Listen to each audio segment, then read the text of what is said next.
வணக்கம், நான் ஜெஃப்னா மேரி. வாங்க வீடியோக்குள்ளே போகலாம். இப்போது சக்கரை பொங்கல் செய்ய போகிறோம். அதுக்கு தேவையான பொருட்களை பார்ப்போம். சிவப்பு பச்சை அரிசி, பயறு வறுத்து வச்சிருக்கிறேன், பயறு, சர்க்கரை, தேங்காய் பால்,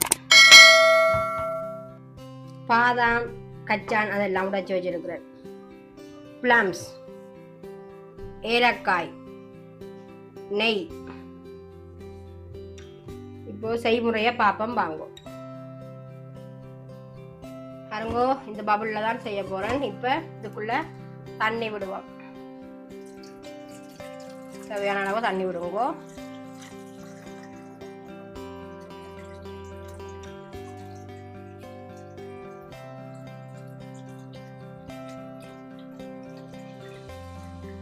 பாருங்கோ, தண்ணி விட்டாச்சு. தண்ணி கொதிச்ச உடனே நாங்கள் இதுக்குள்ள அரிசியை கழுவி போடுவோம். பாருங்கோ, தண்ணி கொதிச்சிட்டது. இப்போ அரிசியையும் பயரையும் கழுவி வச்சிருக்கிறேன், அதை போடுவோம். பாருங்கோ, ரெண்டையும் ஒன்றா கழுவி வச்சிருக்கிறேன், பயரையும் அரிசியையும். அதை போட்டு நல்லா அவிய விடுவோம் அரிசியை.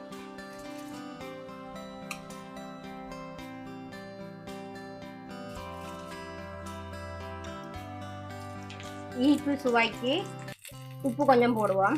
உப்பு கொஞ்சம் போட்டால் இனிப்பு சுவை தெரியும், அந்த இனிப்புன்ற சுவை தன்மையெல்லாம் தெரியும். அதுக்காக தான் கொஞ்சமாக உப்பு போடுறோம். பாருங்கோ, இது நல்லா கொதிச்சு வருகுது. நல்லா கொதிக்க விடணும். இதை அப்படியே கொஞ்சம் நேரம் மூடி வச்சோம்னா, மூடினா அந்த கொஞ்சம் டப்பண்டு அவியும். அதுக்காக தான் கொஞ்சம் மூடி வைக்கிறது. கொஞ்சம் நேரம் மூடி வைப்போம். பாருங்கோ, மூடி வச்சேனான். பாருங்க, இப்படி அந்த ஆவி வருகுதுண்டு. இப்படி மூடி வச்சா ஆவி வழியில போகாது. அப்போ கொஞ்சம் வேகம் ஆவியும். அதுக்காண்டி தான் அதை மூடி வைக்கிறது. பாருங்கோ, நான் இப்போ மூடினா திறந்து காட்டுறேன், இப்படி ஆவி வழியில போகுதுண்டு. பாருங்கோ, பாருங்கோ, இப்போதான் செய்யுதுனா டப்பண்டு. பாருங்க, இப்படி நல்லா இது பண்ணி செய்யுது. அதனாலதான் மூடி வைக்கிறது. இதை பாருங்கோ, இப்படி அவிதண்டு. இன்னொரு கொஞ்சம் நேரம் அவிய விட்டோம்னா சரிங்க. இப்படி அமர்த்தி பார்த்தீங்கன்னா தெரியும் அவிஞ்சிட்டுதோ இந்த மாதிரி. வந்து இங்கே இன்னும் ஒரு கொதிக்கி இருக்குது. ஒரு அவிஞ்சுதுண்டா சரி. பாருங்க,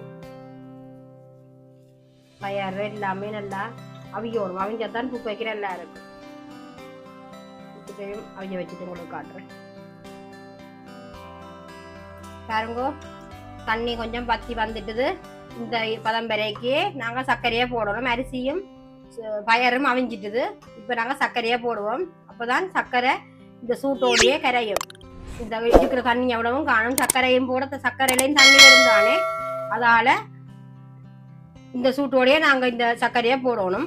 போட்டால் சர்க்கரையில் இருக்கிற தண்ணியும் அப்படியே வெறும் சர்க்கரையும் இதோட சேர்ந்து கரையும்.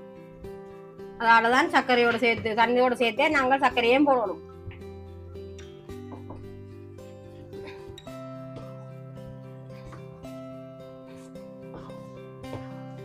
முக்காப்பதத்திலேயே போட்டால் தான் சர்க்கரையும் இதுவும் நல்லா இதாகி வரும். அதுக்காண்டி தான் சர்க்கரையிலேருந்து தண்ணி வரும். அதுக்காண்டி தண்ணி விடக்கூடாது. இந்த முக்காப்பத இது வரைக்கே நாங்கள் சர்க்கரையை போடணும். பாருங்க, சர்க்கரையில் இருக்க தண்ணியும் வர சர்க்கரையும் இதாக தண்ணி தண்ணே வந்துட்டு எங்களுக்கு. பாருங்க, சர்க்கரையும் கரையா கிடக்கு. அப்போ கரையா தண்ணியும் பார்த்தா கணக்காக இருக்கும்.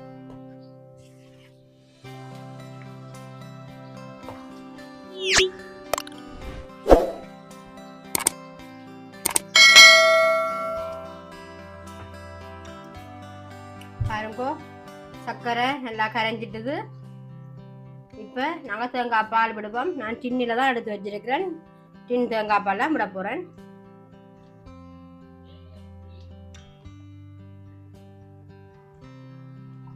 தேங்காய் பால் விட்டத்தான் குக்கைக்கு நல்லா இருக்கும்.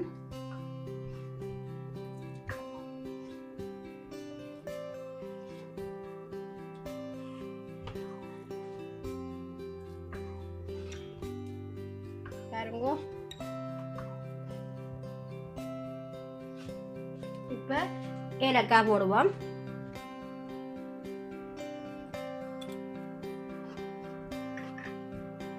ஏலக்காய் போட்டால் சக்கரை புக்கை நல்லா வாசமாக இருக்கும்.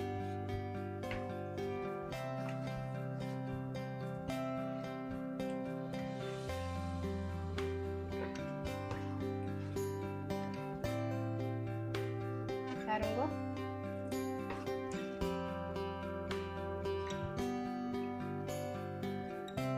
பாருங்க இப்போ நாங்கள் பாதாம் கச்சான் ப்ளம்ஸ் எல்லாத்தையும் போடுவோம்.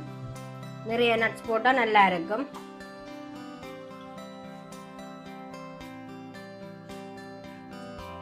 குக்கைக்கு கடித்து சாப்பிட நட்ஸ் நிறைய போட நல்லா இருக்கும் சாப்பிட.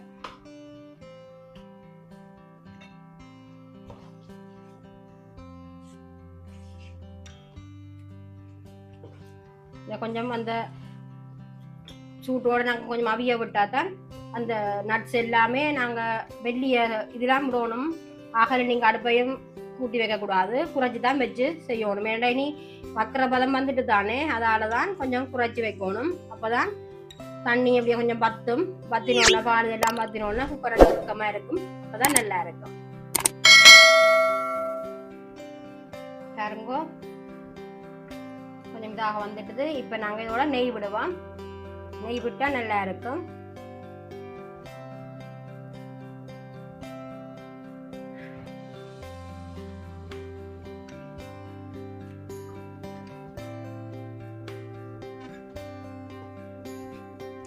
பாருங்க இந்த வாசமாகவும் நல்லா இதாகவும் இருக்கு. பாருங்க